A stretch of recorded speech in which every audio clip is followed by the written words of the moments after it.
Assalamualaikum warahmatullahi wabarakatuh.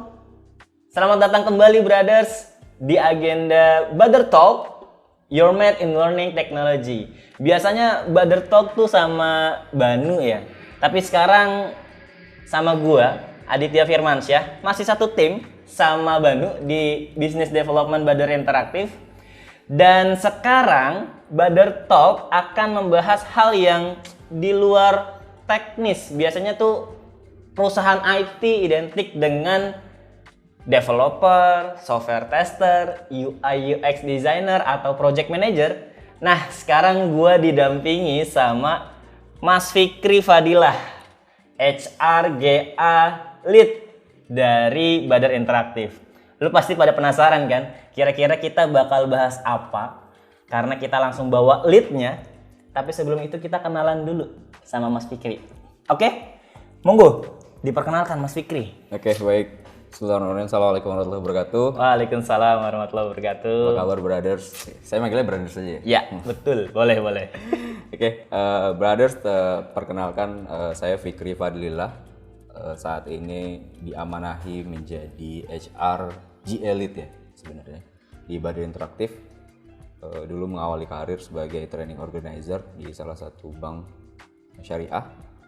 Setelah itu karirnya lompat-lompat dan terakhir alhamdulillah diterima di Brother sebagai finance and HR. Terus mengawali melanjutkan karir lagi, akhirnya sekarang sebagai HR, kurang lebih gitu. Mantap. Bahkan pernah loh brothers Mas Fikri ini handle finance sekaligus HR dan juga GA. Tapi sekarang fokus di HR GA dong. Oke, iya, mantap betul. Ya.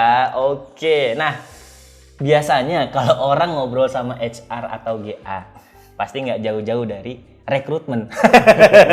Hiring. Rekrutmen sama gaji biasanya.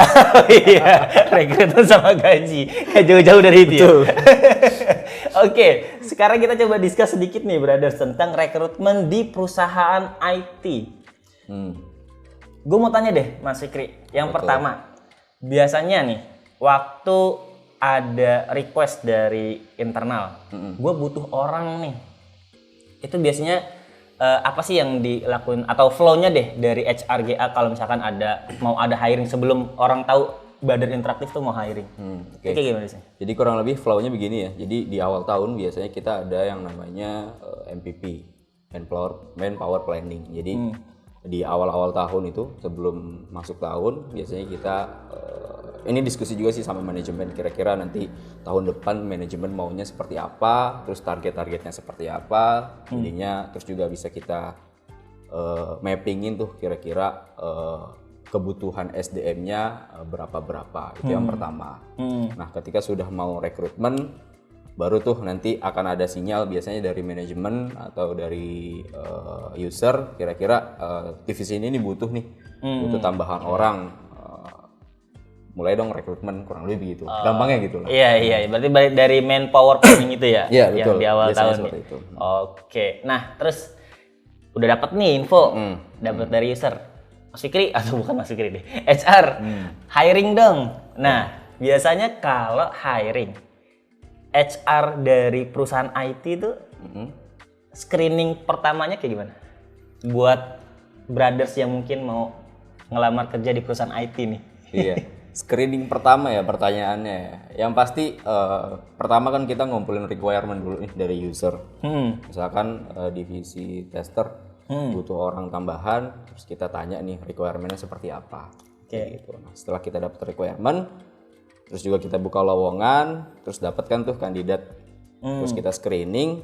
Nah, screening yang pertama adalah kita memastikan CV yang lolos sesuai dengan requirement dari tester. Oke. Ya. Itu sih yang pertama-tama kita lihat ya. Mau CV-nya sepanjang apa, tapi kalau nggak matching antara requirement-nya, biasanya kita langsung take out. Iya, biasanya nggak lolos administrasi. Oke, siap. Berarti CV itu penting banget ya. Harus benar-benar sama persis.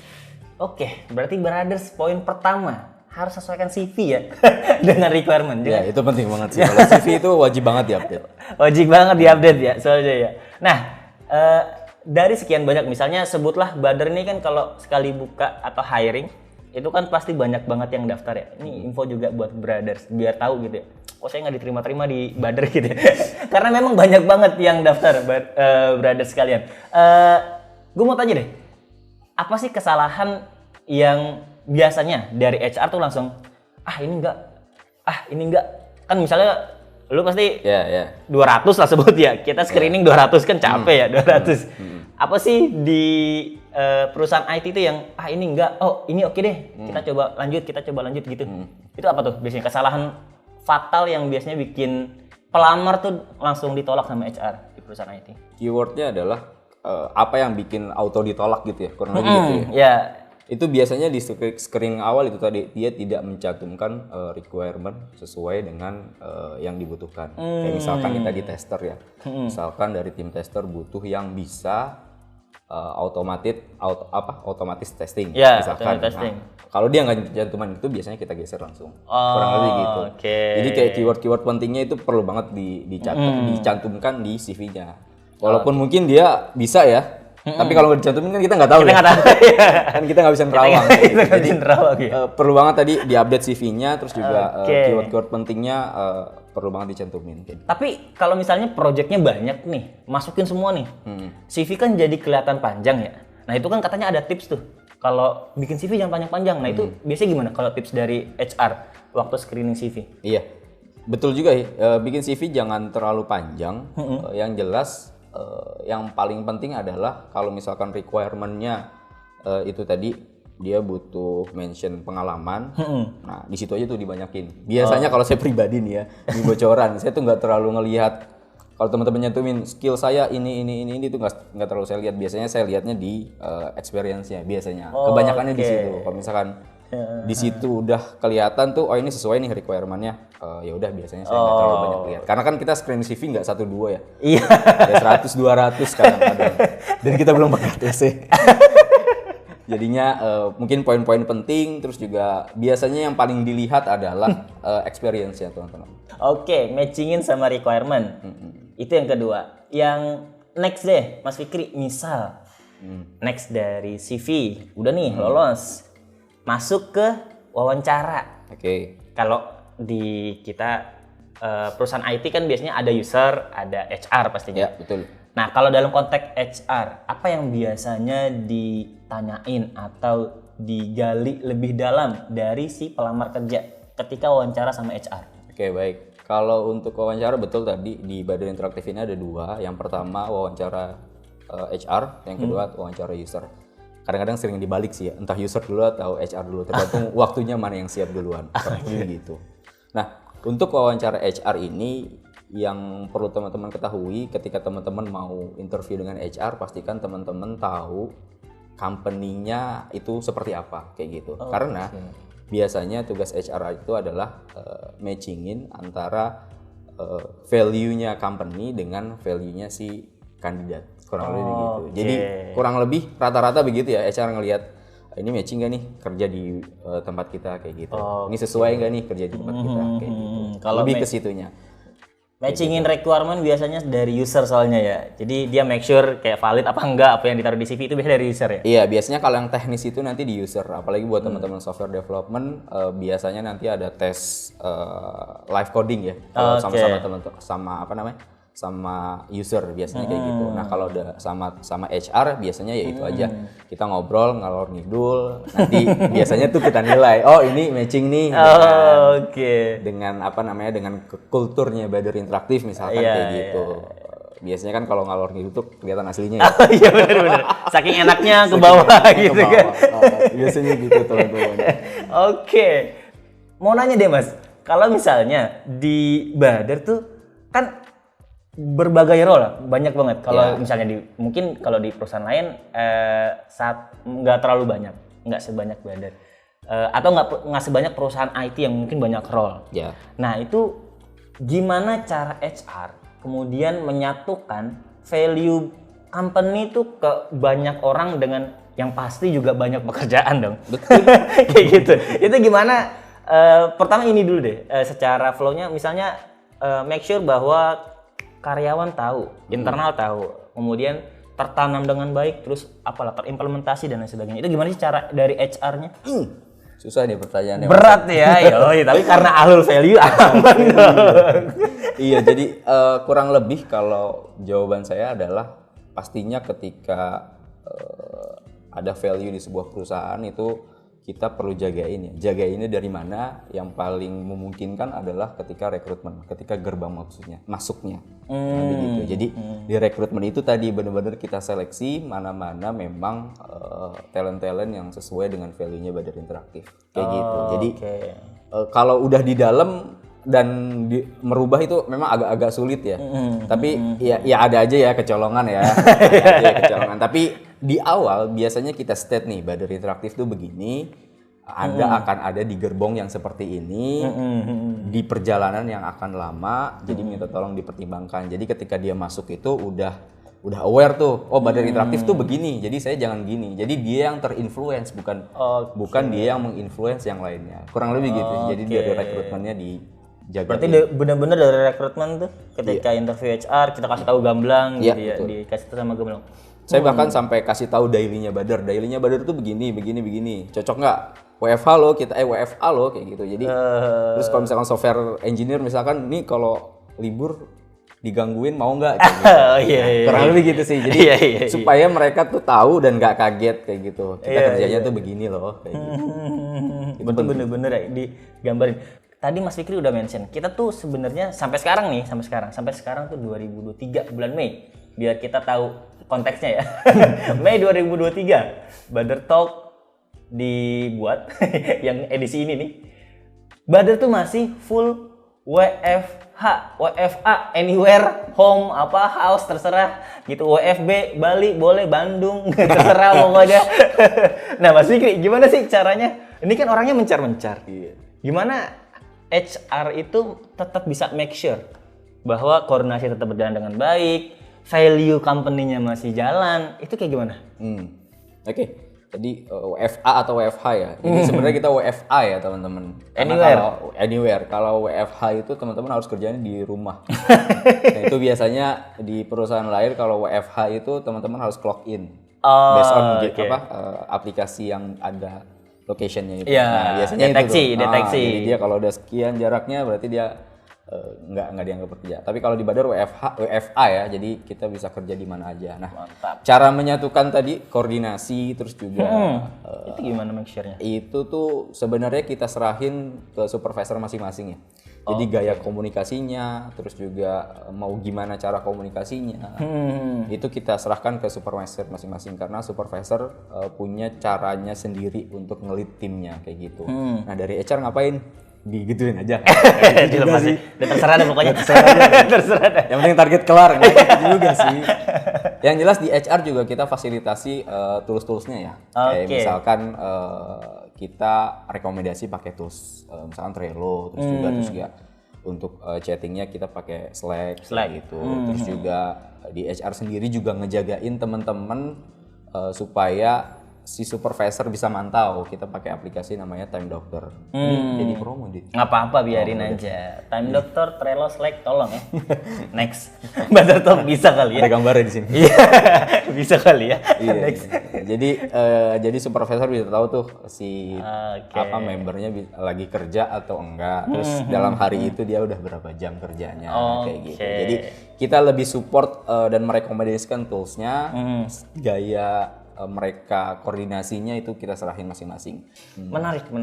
Nah, terus Mas Fikri sebagai HR tadi ya, kalau misalnya punya ketemu karakter orang-orang yang sebenarnya jam kerjanya nggak bisa diatur, terus secara role beda, secara pasti kalau sifat pasti beda. Ya. Gimana atau cerita dulu deh, cerita pengalaman Mas Fikri ketemu misalnya ada karakter khusus yang akhirnya bikin Mas Fikri gregetan gitu sebagai HR, atau pengalaman menarik tentang HR tuh nanganin sekian banyak orang tuh kayak gimana? Pernah waktu rekrutmen ya. Ini sebenarnya kalau di HR nggak boleh terlalu baperan ya, karena kita ngadepin banyak orang. Ada yang tipikalnya harus ditanyain terus ada yang tipikalnya memang dia bisa cerita sendiri dan lain-lain. Intinya nggak usah terlalu baperan kayak gitu. Ada salah satu pernah dulu ngerekrut software developer. itu di Bader. Waktu itu masih offline dan kita undang kayak gitu. Nah pas interview itu agak-agak lucu gitu. Gimana nih lucunya nih? Dia ngelawak apa gimana nih? Bukan ngelawak sebenarnya. Jadi ketika biasanya kan HR pasti nanya ya, ekspektasi gajinya berapa? Gitu. Biasanya kan kayak gitu. Nah, subhanallahnya si kandidat ini ngejawab dengan mudah dan santainya gitu sambil nyender gitu. Kayak gini. Kira-kira dengan skill saya, Bapak bisa gaji berapa? Itu nggak saya lupakan banget itu. Itu ada kandidat yang keren banget seperti itu. Gokil, mantap gak sih? Gokil. Tapi itu kandidat, ini kita jadi bicara kandidat ya, tapi boleh. Ya, it's okay lah. Biasanya HR tuh kalau misalkan digituin ya, itu kayak langsung, apa sih? Atau oke, skillnya mumpuni atau kayak gitu gak sih? Gimana sih kalau HR ketemu kandidat gitu? Iya, kebetulan kandidatnya bukan yang expert banget ya, masih agak baru ya, pengalaman 1-2 tahun dan ketika lihat CV-nya ya gitu, pas dapet jawaban seperti itu ya karena tadi kita nggak boleh baperan ya udah senyum aja. Senyum aja gitu ya. Harus jaga ini juga kan, supaya dia juga ngerasa nyaman. Ya abis itu ya nggak nafsu lagi sih untuk nanya. Nggak nafsu ya.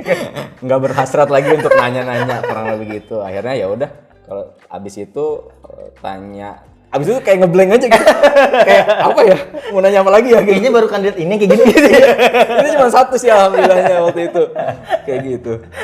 Nego gaji teman-teman boleh banget ya. Kita merasa ingin dihargai itu boleh banget ya. Bahkan saya sering banget nego ya ketika kita kasih penawaran sekian terus dijawab sama kandidat, Mas bisa nggak kayak gini. Nah itu lumrah banget dan boleh banget kayak gitu. Apalagi teman-teman merasa punya skill set yang cukup mumpuni dan memang bisa dibilang value-nya mahal kayak gitu. Nah, itu biasanya kita sangat hargai. Cuman memang tadi caranya juga harus baik kayak gitu.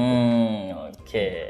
Mas, kayaknya closing statement buat teman-teman yang secara general. Kita langsung ke closing statement. Udah banyak ngobrol banget ini. Closing statement.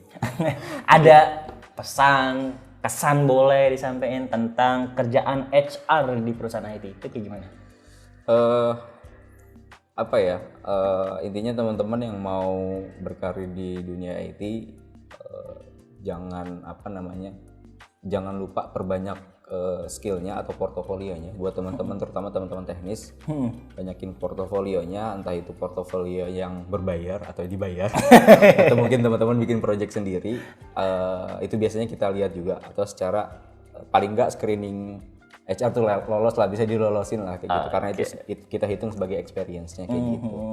Terus juga sering-sering latihan, karena nanti akan ada biasanya dan hampir pasti akan ada tes technical sama tim user yang sudah lebih expert. Itu live coding biasanya. Nah biasanya sih seperti itu. Kurang lebih gitu sih. Dan teman-teman yang mau ngelamar di Bader, pantau terus Instagramnya Bader atau LinkedIn-nya Bader. Mantap. Dan juga page karir kita di bader.co.id/karir. Karir. Oke. Gitu aja teman-teman. Oke, luar biasa ya. Kita sudahi dulu Bader Talk ini, pasti seru banget. Dan mungkin teman-teman yang mau tanya-tanya boleh langsung di komen YouTube-nya. Nanti kita coba sampai langsung ke Mas Fikri sebagai HRGA, karena pasti yang upload juga nggak tahu tentang HRGA ini. Jadi itu dulu buat Bader Talk kali ini. Stay tune di channel YouTube Bader Interaktif atau Instagram dan juga LinkedIn-nya. Siapa tahu nanti kita bisa silaturahmi langsung, karena kalian merupakan bagian dari Bader Interaktif. Dari gua juga cukup. Bader Talk, your mate in learning technology. Assalamualaikum warahmatullahi wabarakatuh. Waalaikumsalam warahmatullahi wabarakatuh.